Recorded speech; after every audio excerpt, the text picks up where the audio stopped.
Quality আছে। কেউ হয়তো বা পড়ালেখা ভালো, সেটা তার একটা স্পেশাল কোয়ালিটি। আবার কেউ কিন্তু খুব ভালো ছবি আঁকছে, কেউ ভালো গান করছে, কেউ ব্যবসাটা খুব ভালো বুঝে, কারো হচ্ছে ম্যানেজমেন্ট কোয়ালিটি অনেক ভালো।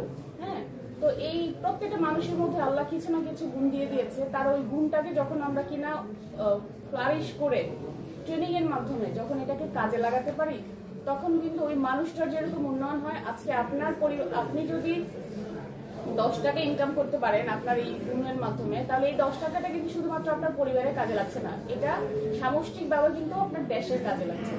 তো বিষয়গুলো যখন এরকম, তখন সরকার চিন্তা করে যে আমার প্রত্যেকটা জনগণের মান উন্নয়নের মাধ্যমে কিভাবে আমার দেশের যে অর্থনৈতিক উন্নয়ন এবং আর্থসামাজিক উন্নয়নটা আমি কিভাবে করব, সেই চিন্তাটা থেকেই কিন্তু সরকারি যে যুব উন্নয়ন অধিদপ্তরের মাধ্যমে বিভিন্ন ধরনের প্রশিক্ষণ দিচ্ছে।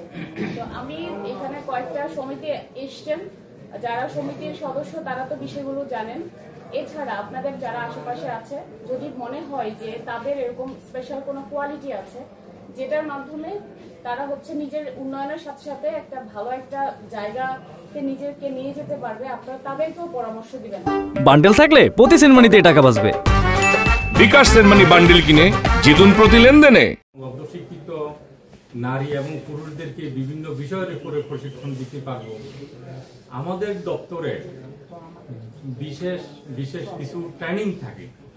সেই ট্রেনিংগুলো যেমন গবাদি পশু, হাঁস মুরগি, মৎস্য এবং পারিবারিক হাঁস মুরগি, তারপরে আপনার electrical and house wiring, computer, তারপরে মহিলাদের সেলাইয়ের উপরে এই প্রশিক্ষণগুলি চলমান এবং আমাদের খাগড়াছড়িতে কন্টিনিউ 3 মাস অন্তর অন্তর হয়ে থাকে।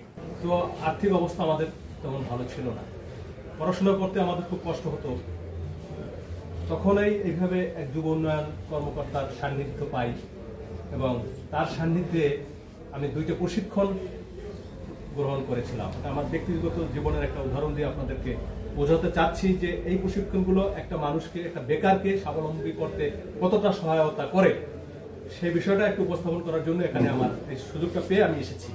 অবশিষ্টে তারা অগ্রসর হয়েছে, আশা করি সামনে বাকি যারা যুব উন্নয়ন অধিদপ্তর থেকে যারা নিবন্ধনকৃত তারা অগ্রসর হবে।